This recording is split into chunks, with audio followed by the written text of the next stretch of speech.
Hi, I'm Steve Morgan, founder of Cybersecurity Ventures and editor-in-chief at Cybercrime magazine. I'm here today with Devon Bryan, Global Chief Information Security Officer at Carnival Corporation, the world's largest leisure travel company. To learn more about Carnival, visit carnivalcorp.com. This interview is sponsored by KnowBe4, the world's largest security awareness training and simulated phishing platform that helps you manage the ongoing problem of social engineering. To learn more about KnowBe4, visit knowbe4.com. Devon, welcome. Great to have you with us today. Great being here, Steve. Thanks so much for having me. So Devon, we recently published a top 5 cybersecurity facts, figures, predictions, and statistics covering 2021 to 2025, and we'd like to get your take on them. But before we do that, can you tell our audience about yourself and your position at Carnival? Sure, I'd be happy to. So I'm currently the Global Chief Information Security Officer for Carnival Corporation, with responsibilities for securing our traditional IT environments as well as our OT environments on board our vessels. And that's quite a lot of vessels, if I understand. We have 95 plus floating cities in the world's oceans. We're thrilled that the industry's rebounding and we're getting more passengers back on board our ships and getting our ships back in the water. So it's an exciting time for industry in general, and certainly an exciting time for Carnival Corporation globally. So Devon, you've been around for a while in leadership positions. I'm going to throw some numbers at you, but I don't think the numbers are so important, specifically as much as just to kind of frame things, because I want your perspective. Are we getting any better? Are things getting worse? Is it harder to be a CISO? So I'm talking about cybercrime, and we sized this back in 2015, damages being roughly $3 trillion. That's a really big number. In 2021, $6 trillion. If it was an economy, it would be the world's third largest. So the numbers are getting bigger and bigger. But we also have a lot of new technology, and we're hopefully advancing. Where are we? What's the state of cybercrime and cybersecurity in response to that? I am an optimist, and so I would tend to lean on the side, Steve, that we are getting better. Certainly cybercrime will continue to explode. Bad actors will continue to find new, more innovative, more sophisticated, more stealthy ways to try to ply their trade. Right? It's the age-old game of cops and robbers, where bad actors are always trying to stay one step off law enforcement. And we think about all the crimes that have been perpetrated for centuries in the physical world. That's what we're experiencing right now in the cyber world. But I would say certainly would take a look at how technology advancements and certainly the upskilling of practitioners. Certainly transformation of processes have all been brought to bear to help us keep as much abreast of as we possibly can of the threats from cyberspace. So I am encouraged. I'm encouraged by the talent that we see coming into the industry. I'm encouraged by some of the technology innovation that we're being exposed to, that's increasingly being brought to bear as a force multiplier to help cyber defenders like me keep our companies, our communities, our cities, and our citizens safe. So much of any industry, comes down to money. How much money is being invested? Where is that money being invested? I remember the first time I saw figures, it was all the way back in 2004.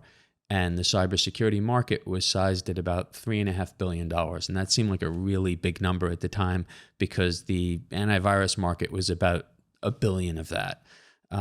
Fast forward to today in 2021, we were looking at a market that spent about $1 trillion over a 5-year period. So it's growing and it's growing. We expect this to continue 15% year over year for the next 5 years. But my big question to you, Devon, are we spending it in the right areas? And I'm not talking about Carnival. I'm talking about broadly. You're connected to a lot of CISOs. You follow the industry. Is that money being invested in the right areas? Yeah, so that's a huge question, Steve. And certainly I won't represent Carnival Corporation. And so when we think about how, as cyber practitioners, we have to rationalize our annual spend to make sure that we are tackling the greatest threats to our companies in whatever is in our remit, right? It's always, there's a lot more art to it than science, quite frankly, but we do the best we can in taking, making very intentional decisions about how our investments will materially reduce risks to our companies. And going back to the opening question, are we getting better? Are we getting worse? Right? So there is no magic box, so to speak. There's no panacea. There's no single cyber investment that you will make that will guarantee protection. As business operations leaders, we have to make sure that to the maximum extent possible, we're being very intentional and very strategic about what we're investing, the limited resources of our company, where we're investing those resources, and why from a materiality in risk reduction perspective. And we have to do so eyes wide open and with the full caveats that we cannot guarantee that our budgetary spend each year will protect the company, right? Because there will always be material developments in how innovative, how sophisticated the cyber attacks will continue to evolve. So no easy answers to that one, Steve. I think, again, as practitioners, we do our best to be as intentional as we can to make sure we're buying down risks to the maximum extent possible, using any kinds of measures and models, whether that's fair, whether that's Octave Allegro, whether it's choose one, right? So many of us as practitioners do try to bring as much science as we possibly can to the art of risk ranking and prioritizing our year-over-year investments to reduce risks to our company. So you touched on talent earlier, Devon. Let's drill into this a little bit. The last time we sized it, which was less than a year ago, we had about 3.5 million positions open globally. That's in cybersecurity. The good news is that for the first time we've been tracking this, and it's been about 8 years, we see it starting to level off. So we're not going to see the same number of positions open year over year. So that's a good thing. We're seeing some of the positions absorbed by IT people who are crossing over into cyber. We're seeing many more people graduating from universities, and the pipeline is starting to grow. It's taken a number of years for that to happen. So, looking ahead, I think there's light at the end of the tunnel, but at the same time, we're still grappling with a huge labor shortage. If I had to give you a visual, we have enough openings to fill 50 NFL stadiums. I don't know how many ships that would fill in your world, but it's just a lot of people. How hard is it for you, not just to recruit people, Devon, but even to retain them? Because it's a very competitive market. Yep. Yeah, and you touched on both sides of the coin, right, Steve? It's the recruitment, and not just the recruitment. The other side of that is the retention, right? How do you retain talent once you can find them and onboard them? And that has to be pressing priority for everyone who sits in this chair. Certainly, colleges and universities will continue to try to, address the pipelining problem as much as possible, but as practitioners, we know that that's not going to be enough. We have to look to alternate sources of recruiting and pipelining talent. And you touched on one of those. How about cross-training folks from the IT department? Huge caveat and disclaimer that not all cybersecurity jobs and specialties require a very technical degree. So I want to make sure I state that up front. So in addition to recruiting from the IT department, what about the communications department? What about the graphics department, right? We can certainly tap into those sources.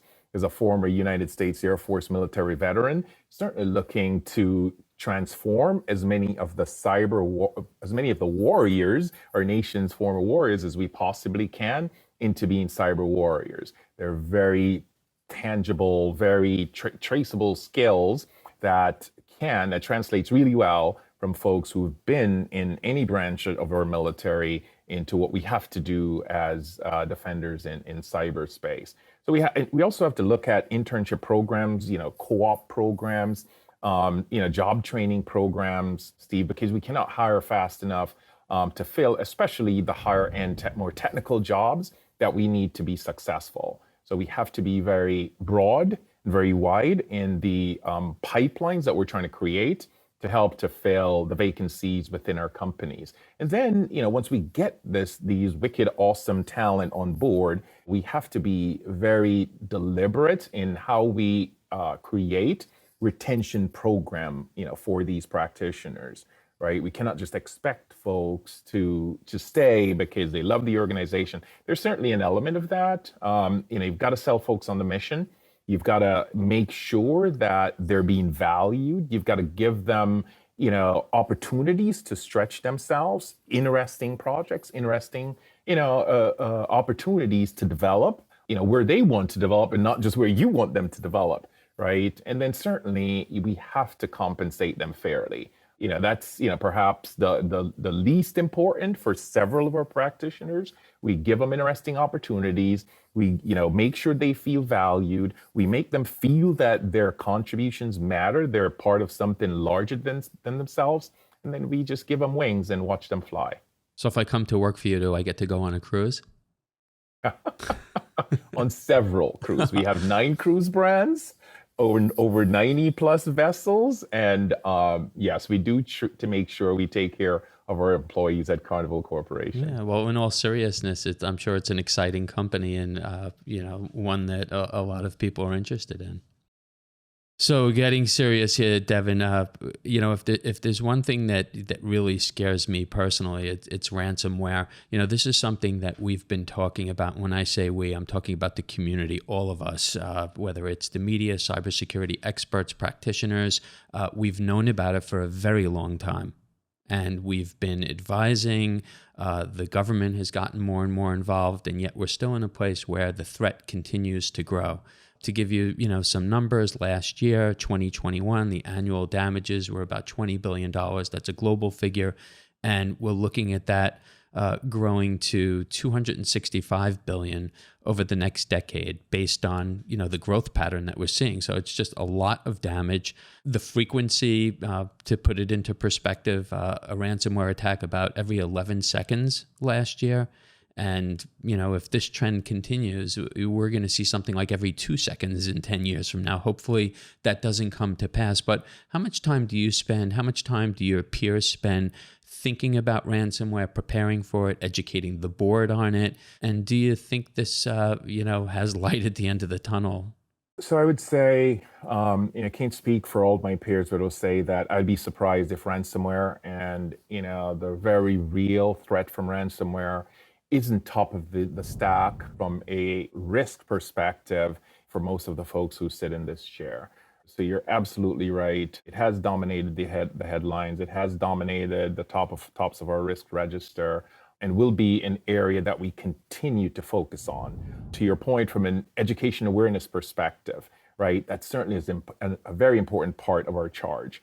The human firewall layer is a very critical component of each of our strategies. So we have to enlist and enroll every employee in our respective companies to help to be a part of that, first and last line of defense, if you will, from a human firewall perspective, to help us protect against the threats from ransomware. We have to continue to invest in technologies that will help to up the cost for the bad actors, right? We have to make sure we are doubling down on cyber hygiene in reference to what the government has been doing and has done.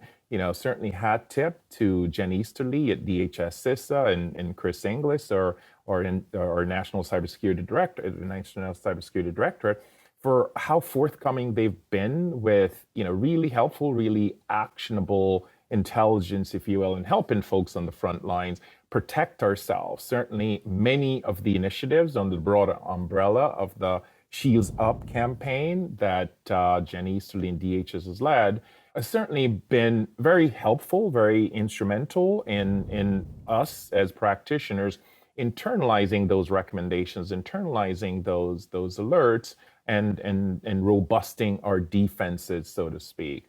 So a lot has been happening, Steve. Certainly from a actionable threat intel perspective, terms of how we as defenders are ingesting relevant and actionable threat intel to shore up our defenses using the age-old analogy, sports analogy, quite frankly, in terms of offense, inform, and defense. And we've seen a dramatic shift in the amount of useful information that we're getting from, not just DHS and, the intelligence agencies, but also from our threat intel vendors and also our peer CISOs as well.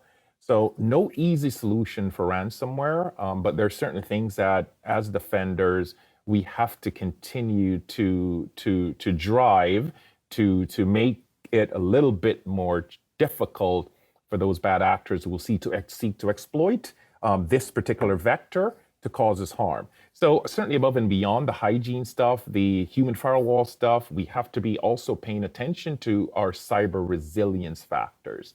How often are we exercising those muscles internally from a crisis recovery perspective? Do we know where a backup is? Can we attest to the integrity of those backups? Right. So there are a number of things that we ought to be doing as cyber defenders in light of the very, very real threat that ransomware poses to our organization, our communities, our governments, our cities, and others. So you talk about, working out our muscles. You talk about cyber defenders. Does that apply to employees? How important is it for the employees in any organization to be trained up on cybersecurity, to understand how to, detect anything from phishing attempts to business email compromise, threats and what have you? Are we doing what we need to do to train our employees? And how important is that for CISOs? Yeah, it's very important, Steve. I mean, I mentioned earlier the importance of the human firewall layer. It definitely goes to the heart of that, right? So, that is, if not the most important layer in our cyber defense strategies, it is definitely one of the top most important layers in our cyber defense strategies, right? So yeah, we do have to enlist each employee in the organization, irrespective of role, as long as they are, connected physically, virtually, or other, have access to sensitive corporate information, and not just your employees, but also your third parties, right? So the human firewall layer is a critical layer of our strategies, and we have to continue to invest in it, from the phishing, from the business email compromise / account takeover threat vector that you mentioned. And so, that's an area that we need to continue to invest in, moving forward. It's kind of scary. We went out and we did a media project. This was just before COVID hit, when we had to stop. But we went out and we were in the streets of New York City. And we were interviewing people who work for companies of all different sizes, everything from major enterprises to small businesses. And we were talking to people in finance, in legal, sales, business development, some IT people. And we asked everybody 2 questions. And the first question we asked them is if they knew what phishing was. And almost everybody did. So that's a good thing. And there was some baseline, level of education that we probably didn't see a decade ago and, or 5 years ago. But then we asked each one of those people one follow-up question. Do you know what spearfishing is? And I think about 1 out of 10 people were able to answer. So, I think we're making progress, but I think we still have a long way to go. We do indeed. Well, first and foremost, a hat tip to all the security awareness teams, right? Who were able to get the message through so that, the original question received such a very positive response. But yeah, you're absolutely right. We need to do more. So it's certainly something that, as practitioners, we have to continue to focus on, because it may be second nature for us, but it's not second nature for folks who aren't as close, to the discipline and are, heads down engaged in other core components of our business practices. So we have to, educate early, educate often, and then educate again, right? So indeed. So last question for you, Devon, being now, it's June, we have high school graduates coming out. We have young people graduating from community colleges, from 4-year colleges. We have a lot of people who are going to head off to college or to a vocational school or somewhere in September. What is the opportunity like for young people coming into the cybersecurity field, entry-level positions, career opportunities, and just anything you have to say to young people who might be interested? Yeah, so I would say that you know it is a very awesome career field. If as a young person you like a good challenge, you like solving difficult problems. If you want a job where your contributions on a day-to-day basis directly trace to top line revenue growth, bottom line risk reduction, or protecting health, safety, well-being of folks, and certainly in government and military organizations, where your contributions directly contribute to matters of national security, this is the profession for you. There's ample opportunities. If you are hungry, if you have a thirst for knowledge, and if you love solving problems, the sky is absolutely the limit, and we do not have enough talent to help us tackle not just the threats we're faced today, but those that may be coming over the horizon at us tomorrow. So we need all the wicked smart, talented, intellectually curious, problem solvers out there who are looking for a challenge, who want a really rewarding career, not a job, a career, to come join us. That would be my message. Well, that's a great message. We have a lot of parents and students and educators who follow us. And oh, by the way, you'll have a lot of fun doing it, and you'll get compensated very richly doing it as well. So let me make sure I weave that in there as well. Devon, great insights. Thank you so much for joining us today. I hope we could do this again soon. Thank you so much for having me, Steve, and I look forward to it. Thank you. I'm Steve Morgan, founder of Cybersecurity Ventures and editor-in-chief at Cybercrime magazine. This interview is sponsored by KnowBe4, the world's largest security awareness training and simulated phishing platform that helps you manage the ongoing problem of social engineering. To learn more about KnowBe4, visit knowbe4.com. You can keep up with all of our media at cybercrimemagazine.com.